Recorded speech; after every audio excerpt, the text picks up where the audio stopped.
యోగాంధ్ర సాధనలో one health one earth అనే నినాదంతో మానవాళి ఆరోగ్యవంతమైన మార్గంలో జీవన విధానంలో ముందుకు సాగటంలో యోగా సాధన వల్ల చేకూరే ప్రయోజనంపై అవగాహన కల్పిస్తున్నామని డిఆర్ఓ టి సీతారామమూర్తి పేర్కొన్నారు.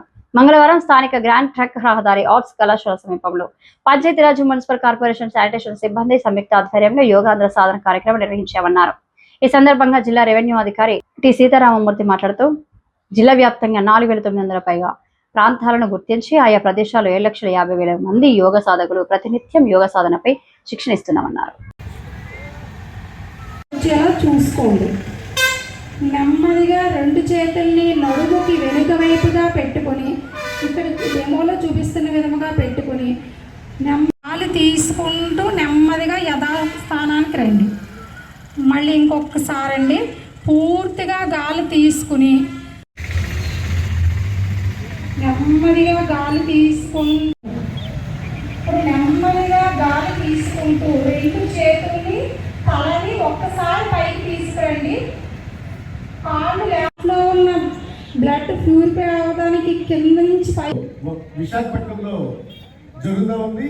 మరి అదే రోజు మన రాష్ట్ర వ్యాప్తంగా సుమారు 2.5 కోట్ల మంది పార్టిసిపెంట్స్తో ఈ కార్యక్రమం నిర్వహించాలనేటువంటి మనకి ఇన్స్ట్రక్షన్స్ ఉన్నాయి.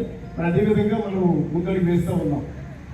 ప్రతిరోజు కూడా ఈ సెంటర్లో మన జిల్లాలో ఉన్నటువంటి డిస్ట్రిక్ట్ ఆఫీసర్స్ అలాగే డిపార్ట్మెంట్స్ తరఫున మనం ఈ కార్యక్రమం చేస్తూ ఉన్నాం. మరి ఇది ప్రతిరోజు ఎందుకు అంటే మనకి ఏదైతే 21వ తారీఖున ఫైనల్ డే ఉంటుందో దానికి ఒక రకమైనటువంటి అభ్యాసన మరియు పార్టిసిపేషన్, ఈ 2 పాయింట్ ఆఫ్ వ్యూలో మనం ఈ కార్యక్రమం నిర్వహిస్తూ ఉన్నాము.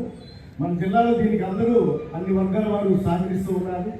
మరి అదేవిధంగా మన జిల్లాలో సుమారు 4,900 పైచిలకు వెన్యూస్లో సుమారు 7.5 లక్షల మంది పార్టిసిపేట్స్ మనము 21వ తారీఖున ఈ కార్యక్రమం నిర్వహిస్తూ ఉన్నాము.